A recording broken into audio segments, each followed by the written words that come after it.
This is Jackie Bolin from ESLspeaking.org. So today I'm going to talk about my top 5 ESL activities for beginners. All right, my first one is that sentence correct? So this is a very simple grammar, or it could also be used for vocabulary review. I write down some sentences, maybe around 3 or 4 or 5 sentences, depending on the level. Maybe very absolute beginners could handle only maybe one sentence at a time. Some of them have mistakes and some of them don't. So I put students into pairs and they have to discuss with their partner about what sentences are incorrect and then what changes they would like to make them correct. This is also quite a nice homework activity if you give homework, or maybe even a nice exercise for a test as well. All right, the next one, surveys. So high beginners can do surveys. So if you like, or if you click the link down below, you can find out more about surveys on my website and how I make them. But basically, students have to circulate around the classroom, finding someone who answers yes to one of their questions. For example, do you like ice cream? Do you have a brother? Sorry, that's my cat Lucy in the background.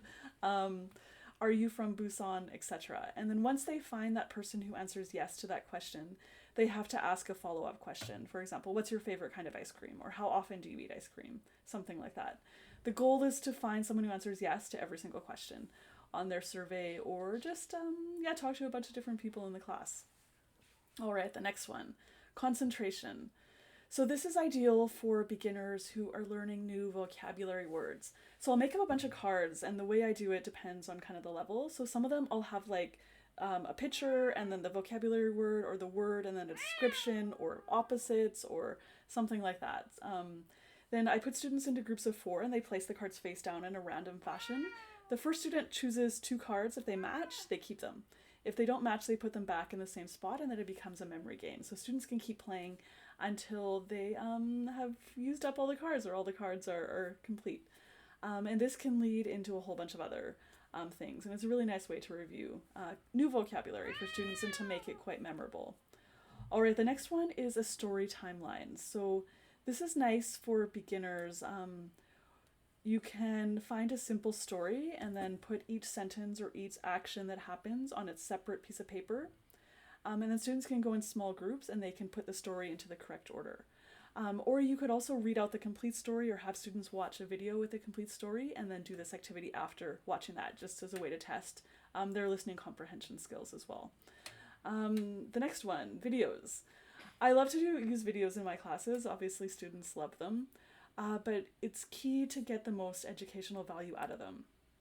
So there are a few different things I do when I use them in my class for beginners. One is to use them to generate interest in a topic. So I'll find a video and use that to set the context and use it as kind of a lead-in. So we'll watch the short video and then I'll ask them questions, or they can talk with their partner about it, or just shout out some words that they know from what they saw in the video, etc. Something like that. Another thing I like to do is to have other teachers explain the grammar or vocabulary concepts. I know my students probably just get tired of me talking, standing at the front of the class talking each class. So there are a ton of great videos explaining everything that I would explain to my students in class. So I like to show them once in a while. Or I also like to use videos as a way, if we, for example, are talking about the weather, I'll find a video of 2 people talking about the weather, and then I'll ask students, okay, listen, and then write down every word related to weather that you hear. So it can be a nice lead-in, or it could be a nice review activity as well. Anyway, there's 1,000,001 ways to use videos in the ESL classroom, and those are just a few of my quick ideas.